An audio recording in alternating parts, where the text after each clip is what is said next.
Deseo hacer algunas pruebas. Quiero revisar su sistema nervioso.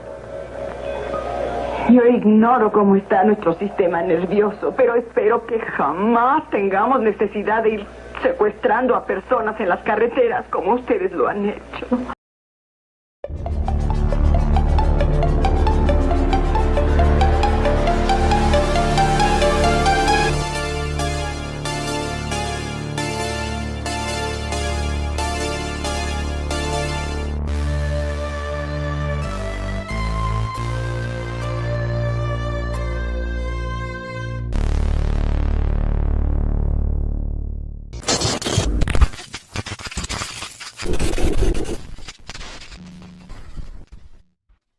Bienvenidos a CDA, el podcast que los introducirá a un mundo lleno de crimen real, fenómenos paranormales y ovni, conspiraciones, críptidos, sectas y sobre todo, mucho misterio. Hola a todos y sean bienvenidos al capítulo número 42 de Caballeros del Albedrío. Espero que todos se encuentren de lo mejor y antes que nada déjenme presentarme, mi nombre es Abel y por tercera semana consecutiva Bones no nos acompaña en esta ocasión y yo creo que a partir de ahora vamos a tener capítulos en solitario porque ahorita los tiempos de Bones han estado bastante apretados, por lo cual ha sido complicado que estemos grabando. Al menos yo creo que la Horrorpedia sí va a seguir en pie con los dos juntos. Sin embargo, los extras y los Viernes de Misterio van a estar en solitario solamente conmigo. Pero aún así, quédense muy al pendientes de todo el contenido que vamos a estar subiendo porque ya estamos llegando a los últimos episodios del mes OVNI, a los extras, a la Horrorpedia. Todavía no acaba esto y de todos modos en las próximas semanas después de esto tenemos que recuperar ahí 2 episodios que les quedé a deber, pero al final de cuentas ahí van a estar. Y para que estén bien al pendiente, vayan a seguirnos en todas nuestras redes sociales como Caballeros del Albedrío con una L extra en Facebook, Twitter e Instagram y en todas nuestras plataformas de podcast como en Spotify, iVoox, Google Podcast, Deezer, iHeartRadio y YouTube, en donde van a poder encontrar las transmisiones en video de todos estos podcasts. Y también les extiendo una invitación para que se unan a nuestro grupo de Facebook que se llama Luciferianos del Albedrío. Ahí se está subiendo un poco de contenido, ahí se están subiendo algunos memes para que vayan a unirse, vayan a echar cotorreo. Ahí está totalmente disponible, solamente manden su solicitud y nosotros los aceptamos y se unen al grupo. Pero ahora sí ya es momento de que comencemos con el episodio de esta noche. Y teníamos que traer algo especial porque aprovechando el tema del capítulo anterior, nos teníamos que remontar a una de las historias más extrañas que hasta hoy en día siguen poniendo en tela de juicio los encuentros cercanos con entidades biológicas extraterrestres, o EVI por siglas. Y para ser más preciso nos adentraremos en la abducción de una pareja que sufrió diversos experimentos extraños por seres provenientes de Zeta Reticuli. Prepárense y alisten sus gorros de aluminio porque este penúltimo viernes de misterio alienígena conoceremos la historia de abducción de los Hill, o también nombrado como el incidente Zeta Reticuli. Este era un tema de abducción bastante conocido que teníamos que tratar en este programa y de hecho marcó un hincapié dentro de las diversas historias que se terminaron contando después de esta. Al fin llegamos a la abducción de los Hill y espero que lo disfruten. Y comenzaremos analizando un poco la historia de la pareja Hill. En primer lugar, hablemos de Betty Hill, nacida en 1919, proveniente de una familia conservadora de los años 20. Pero a decir verdad, esto no puede resultar tan estrambótico. Era una época complicada, recién se había terminado la Primera Guerra Mundial, por lo cual eran tiempos y épocas bastante duras. Durante sus tiempos de escuela demostró tener un coeficiente intelectual superior que el de sus compañeros, y estuvo involucrada en comisiones para la defensa de derechos humanos, además de profesionalizarse como trabajadora social. Por el otro lado, Barney Hill, nacido en 1923, de descendencia etíope, vivió en los Estados Unidos durante toda su vida. Era empleado del servicio postal, además de tener un asiento en la Comisión de Estados Unidos sobre los derechos civiles o sobre la defensa de los derechos civiles, lo cual era un puesto bastante interesante ya que era la época 1970 aproximadamente y era una persona afroamericana, afrodescendiente. Entonces era bastante extraño pero al final de cuentas, por sus propios méritos, por su coeficiente intelectual y por todas las propuestas interesantes que tenía, pues fue unido a esta comisión. Cuando ambas partes se encontraron, surgió el amor, algo poco usual en esos años, pues una pareja interracial era todo un escándalo, aunque la pareja tenía ideas más evolucionadas para la época, y por ese motivo ambos estuvieron asociados al NAACP, una asociación antidiscriminación, además de ser los líderes de los servicios comunitarios de su zona. O sea, eran bastante interesados por el beneficio a la sociedad. Además, hay que mencionar que era una pareja muy intelectual y honorable de New Hampshire, de Estados Unidos. Si no se la pasaban jalando en sus trabajos, tenían que asistir a diferentes comités o a los servicios comunitarios, y el poco tiempo que les quedaba libre se lo dedicaban a la religión. Pero el hecho de ser tan activos en la comunidad fue cargándoles cierto peso y cansancio, lo que provocó que quisieran separarse por un rato de sus labores y tomarse un respiro.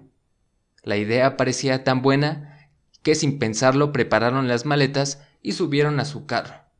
La dirección era Montreal, Canadá. Y si nos ponemos exactos, el tramo de New Hampshire a Montreal es de 416 kilómetros, por lo que el viaje duraría más o menos 4 o 5 horas aproximadamente. Pero eso no era lo importante. Ellos querían tomarse un descanso de cualquier manera. Estaban tan emocionados por irse de viaje, ya que de cierta manera iban a compensar el hecho de que no habían tenido una luna de miel y pues iban a aprovechar pues esta escapadita pues para pues revivir la pasión de aquel momento, básicamente. Su vacación duró un total de 3 días en la que recorrieron diferentes zonas de Canadá. No obstante, solo se trataba de un breve descanso y tenían que regresar a New Hampshire a continuar con la rutina. Y precisamente el 19 de septiembre de 1961 fue el día de su regreso. Cruzaron la frontera de Canadá y llegaron al estado de Vermont. Se detuvieron en una cafetería para recargar energía, pasar a mear y distraerse un rato, pues aún le quedaban unas 4 horas de camino. Retomaron la carretera y en ese preciso momento una luz muy extraña iluminó el cielo de Vermont. De primer momento creyeron que solo se trataba de una estrella fugaz o de algún cometa que por suerte pudieron verlo. Sin embargo, esta extraña luz comenzó a tener algunos movimientos extraños. De un momento a otro, la luz se fue haciendo más intensa hasta el punto que parecía estarlos persiguiendo. Barney seguía manejando y tratando de encontrarle una explicación, a tal punto que llegó a creer que se trataba de una luciérnaga, algo muy descabellado, ¿no? Y como si se tratara de una respuesta, la luz comenzó a zigzaguear entre los árboles y escondiéndose detrás de las montañas. Era evidente que al menos de una luciérnaga no se trataba. De inmediato, la luz volvió a reaparecer y dio persecución al carro, hasta que les dio alcance y para ese momento Betty no pudo contener su interés. Tomó los binoculares que había ocupado durante su vacación y, como al estilo del príncipe de Bel-Air, empezó a divisar el objeto tras la ventana. Al menos, esta acción le confirmó a Barney que no se trataba de un bicho o de una estrella, sino de un objeto totalmente desconocido. También descartaron la posibilidad de que se tratara de un helicóptero, ya que no provocaba ningún ruido. Además, Barney detuvo el auto y lo dejó todavía encendido por si acaso. Sacó una pistola de calibre permitido debajo de su asiento para inspeccionar el fenómeno. Incluso le dijo a Betty que estuviera atenta por cualquier cosa si tenían que correr y escapar del lugar. Caminó unos metros sobre la carretera y pudo observar la destellante luz. Era un objeto en forma de platillo, con unas ventanas alrededor de todo el objeto, y de un instante a otro unos seres de color gris y con ropa de color azul aparecieron tras las ventanas. El pánico se apoderó de Barney. Intentó accionar la pistola en contra del objeto, pero sorpresivamente escuchó una voz al interior de su cabeza pidiéndole que no utilizara el arma. Con este sacón de pedo, Barney regresó corriendo al auto para poder escapar. O sea, en este momento no sabía qué estaba pasando, una voz se escuchó dentro de su cabeza, lo cual sería bastante extraño, al menos para mí, que se escuche una voz que no es la mía. Es algo extraño, ¿no? Al menos creería que ya me está dando algo de principios de personalidad múltiple o algo parecido, pero que en ese momento, observando el objeto y el fenómeno, se le haya presentado una voz dentro de su cabeza pidiéndole que no les disparara, fue algo bastante atemorizante. Retomaron la carretera a toda velocidad mientras Betty seguía inspeccionando el cielo por si se topaba con la nave. De pronto, un extraño ruido metálico comenzó a escucharse en el ambiente, y una extraña sensación les invadió el cuerpo. Les costaba respirar y sus párpados se cerraban como si tuvieran mucho sueño. Y en instantes su mundo se apagó. Se quedaron totalmente desmayados, o al menos hasta donde ellos recuerdan. Más tarde, cuando el matrimonio recuperó la conciencia, se dieron cuenta de que parecía que los habían puesto en piloto automático, como si fueran robots. Pues aún continuaban con su viaje en la carretera, como si nada hubiera pasado, pero la extraña sensación en el ambiente y los ruidos seguían ahí. Betty y Barney miraron sus relojes y descubrieron que se habían detenido a la misma hora. Sin entender qué era lo que acababa de pasar, continuaron el camino en silencio y confundidos. Al llegar a casa pudieron revisar la hora y fue ahí donde descubrieron que tenían 2 horas perdidas de su vida. Hay que recordar este fenómeno de missing time en el que no saben qué pasó con ellos en esas 2 horas. Es como si solamente hubieran cerrado los ojos y al abrirlos ya hubieran pasado 2 horas o se hubieran perdido 2 horas de su vida. Y no como en el caso anterior de Armando Valdés, en el que cuando desapareció y volvió a reaparecer tenías un desfase temporal en el futuro de 5 días, lo cual ya es bastante extraño también. Para este momento Barney habló con Betty y le pidió con extrema precaución que no contara nada de lo que había experimentado esa noche, porque tenía bastante miedo de que se pudieran convertir en objeto de señalamiento por el resto de la sociedad, además de que, pues obviamente por ser esta pareja interracial, como ya lo había mencionado, tenían mucha presión por la época. Pero al final de cuentas esto no pasó, porque a Betty le valió madres, dijo, ¿sabes qué? Tú no me vas a venir a mandar, maldito hombre, y fue corriendo con su hermana porque recordó que ella había tenido una oportunidad de ver un fenómeno ovni hace algún tiempo y además vivía a unos cientos kilómetros de su casa. Al contarle la situación, su hermana les advirtió que en muchas historias de encuentros con estos ovnis dejan huella, y casi siempre es en forma de radioactividad. También lo vimos en el caso anterior de Armando Valdés, cuando los militares llegaron a la zona donde supuestamente habían ocurrido los hechos, se empezaron a sentir mal, tenían náuseas, vómito, y por recomendación de ahí un maestro chismoso que andaba rondando, les pidieron que retiraran a las tropas por esta supuesta contaminación radioactiva. Así que a esta pareja también les entró curiosidad saber qué era lo que estaba pasando, e hicieron una pequeña inspección en el auto y confirmaron que algo extraño había pasado, ya que tenía ciertas marcas extrañas el auto que no había tenido antes de que sucediera todo el fenómeno. Para este momento Barney comenzó a hartarse de la situación, pues solo quería que se olvidara todo lo ocurrido. Pero sacar la idea de la cabeza de Betty fue imposible, porque se contactó con la base aérea de Pease y ahí la cosa cambió. Después de unas preguntas, la misma base aérea le estaba confirmando que aquel día reportaron avistamientos de objetos desconocidos dentro de sus radares. O sea, de cierta manera, después de que les mencionó algunas características del fenómeno, los militares o los de la base aérea le mencionaron que efectivamente ese día que ellos habían mencionado, en sus radares notaron ciertos objetos que estaban sobrevolando la zona y no eran identificados para ellos.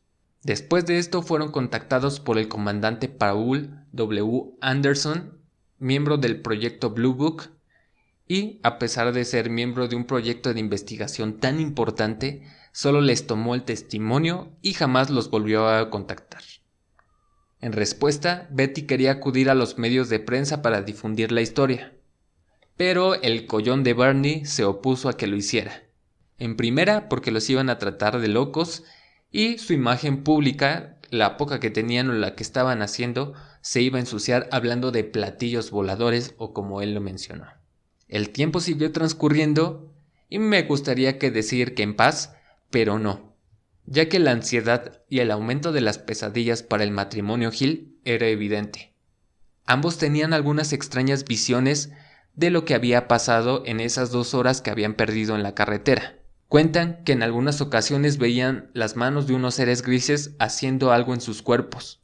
Otros flash de algunas mesas de observación en donde había más cuerpos humanos postrados. Y entre los más preocupantes, la visión de una enorme cabeza gris con unos ojos tan negros y profundos, lo que los obligó a contactar a un psicólogo que pudiera ayudarles con su experiencia traumática. Encontraron a Benjamin Simmons, un psiquiatra y psicólogo que se especializaba en la hipnosis. Y cabe decir que para este momento ya se estaban presentando algunos síntomas después de la abducción en cuanto a lo físico para Barney, porque le estaban saliendo unas especies de arrugas en las zonas sexuales, en las zonas genitales, y también tenía un problema con úlceras en el estómago, por lo cual se estaba agravando poco a poco. Durante meses el psiquiatra lo sometió a muchas terapias, de las cuales tenemos algunas fotos, mientras están inconscientes y contando lo sucedido. Además, en YouTube está toda una sesión de 40 minutos donde cuentan lo vivido en ese Missing Time. Y ahorita vamos a pasar a escuchar un pequeño fragmento de estas sesiones. Si ustedes saben inglés, van a poder entenderle perfectamente, y si no, pues ahí tradúzcanlo porque la verdad está muy interesante y de hecho ahorita lo vamos a comentar, así que espérense tantito. Did you hear him tell you this? Oh, no, he didn't say it. You felt he said it. I know. You know he Just said it. there, yeah. Just stay there, he's saying to me. It's All right. pounding in my head. Just All don't right. pull Well- the binoculars away. God, give me strength. All right. All Pull right. them down. Run! Pull these binoculars down and run. God! It says my God, give me strength. I gotta get away. Oh! Betty! All right, all We right. gotta get away, Betty! All right. Calm down. Calm down. I'm driving. I Calm gotta down. get away. How could you be sure he was telling you this? Calm down. You're still asleep. Y como lo escucharon, entre dolorosas declaraciones, los Hill contaron al doctor que aquella noche, después de que se apagó su mundo, unos seres de color gris descendieron de la nave y los ayudaron a subir a ella a través de una larga rampa. Estando adentro, los separaron y turnaron para recibir un examen médico. El lugar tenía un aspecto gris, pero bien iluminado. Primero subieron a Betty y después a Barney a una mesa metálica muy grande.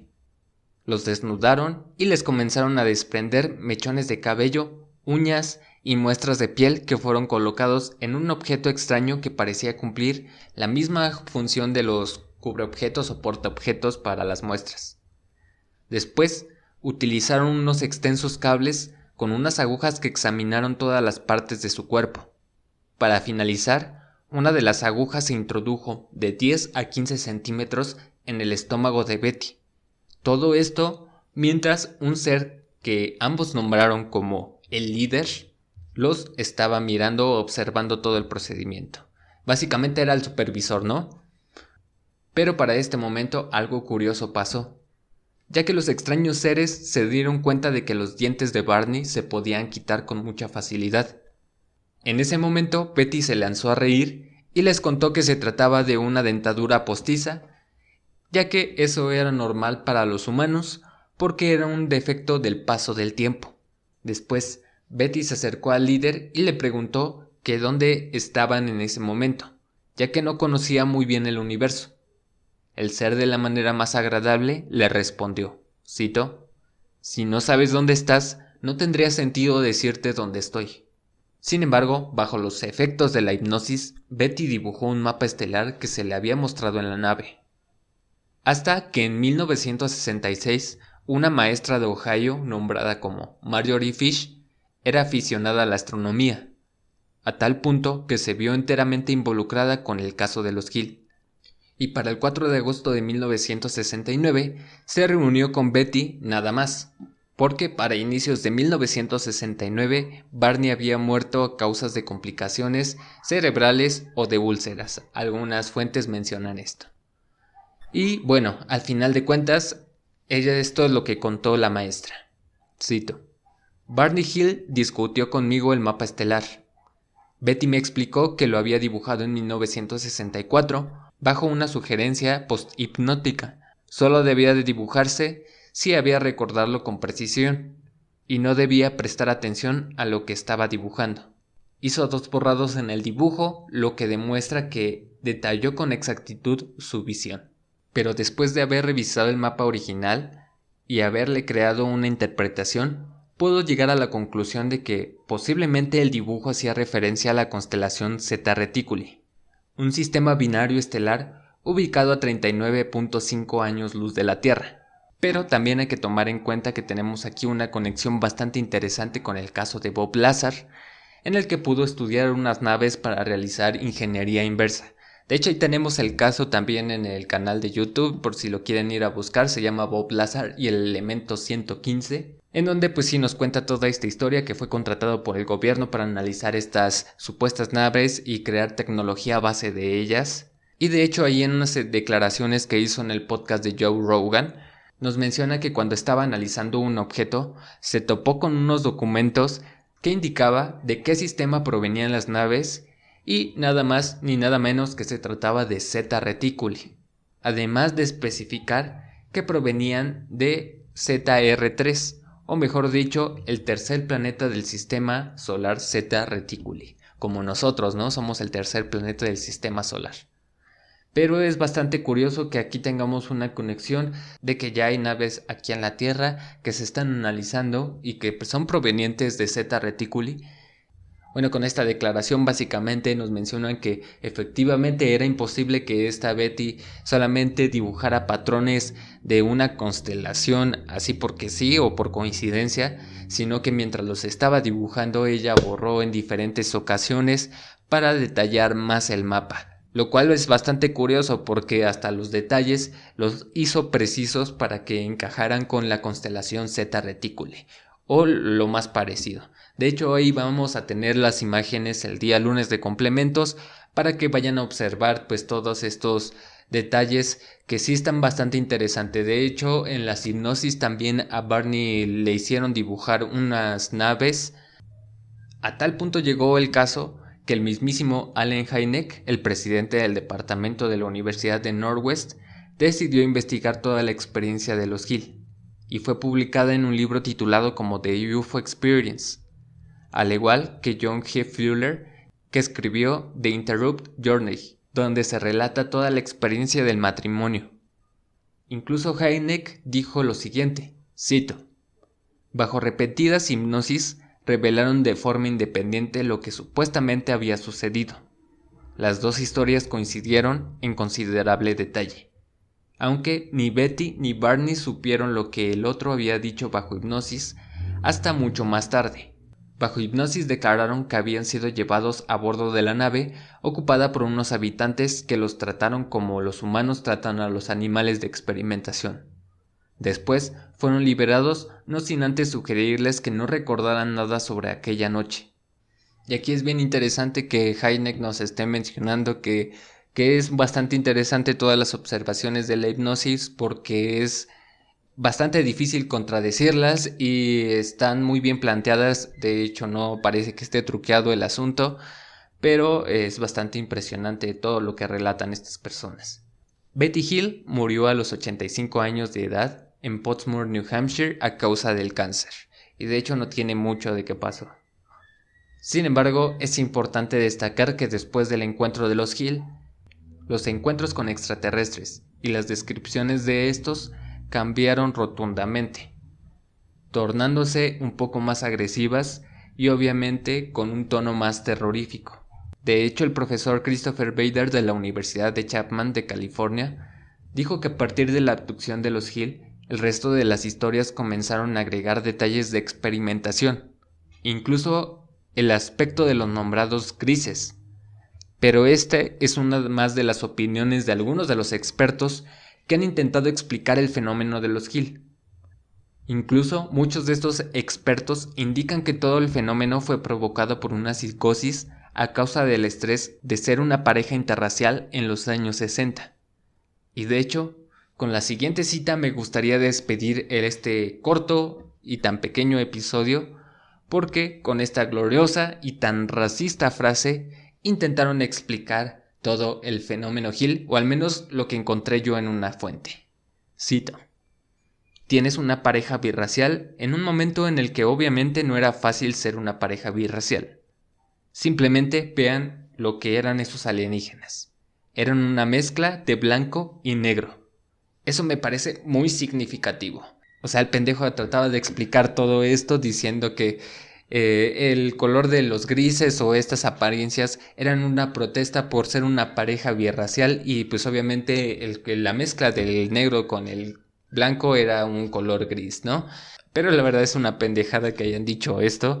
La verdad me impresiona bastante que una persona de una universidad haya dicho esta célebre frase. Yo creo que deberíamos de enmarcarla o hacerle ahí un título, o yo creo que deberíamos de hacer la camiseta, porque está muy muy cabrón el pensamiento de este Christopher Bader. Así que espero que ya haya cambiado y haya evolucionado un poquito más su pensamiento, no solamente los encuentros y avistamientos con estos seres de color gris son una protesta por ser una pareja birracial, y además ha habido muchos encuentros con otras personas que no son birraciales y describen a estos mismos seres de color gris. Así que, Christopher Bader, ¿cómo explicas eso, Toma, en tu cara, a ver, explícame eso. Pero al final de cuentas es todo lo que vamos a tener esta noche. Como lo pueden notar, es un episodio bastante corto, no hay muchos detalles. Incluso hay allí otros podcasts en donde analizan más a profundo la historia, y si quieren ir a darse una vuelta para ir a escucharlos, pues ahí solamente búsquenlos. Está totalmente disponible toda la información, además de los audios de 40 minutos de todas las sesiones, también los encuentran en YouTube. Y ya una vez dicho todo esto, yo creo que vamos a empezar a aprovechar para despedir este episodio con un pequeño aviso. Es posible que sí armemos el en vivo que les estábamos mencionando en los episodios anteriores, así que por favor vayan ahí a nuestras redes sociales a mandarnos algunos relatos paranormales u ovni para que podamos ahí a echar cotorreo ese día, o si se quieren unir con nosotros mientras estemos en el en vivo, también estaría muy chido que podamos ahí compartir pues un rato de anécdotas, de echar la chelita o ver qué hacemos ese día. Pero pues, la idea sigue ahí abierta. Vayan a decirnos solamente a todas nuestras redes sociales, que nos pueden encontrar en Facebook, Twitter e Instagram como Caballeros del Albedrío, además de todas nuestras plataformas de podcast. También vayan a seguir nuestro segundo podcast que se llama La Horrorpedia, donde analizamos algunas películas bizarras o cómicas de la cultura del terror que se están poniendo bastante buenas. Y pues ahí tenemos algunos extras, hay mucho contenido en nuestras redes sociales, así que vayan a seguirnos en todos lados, vayan a compartirnos con sus amigos, conocidos y familiares que ayudan a que crezca este proyecto, y se los agradezco de todo corazón si lo van a hacer. Pero bueno, no me queda nada más por decir, solamente recordarles que mi nombre ha sido Abel y que nos escuchamos en el siguiente Viernes de Misterio.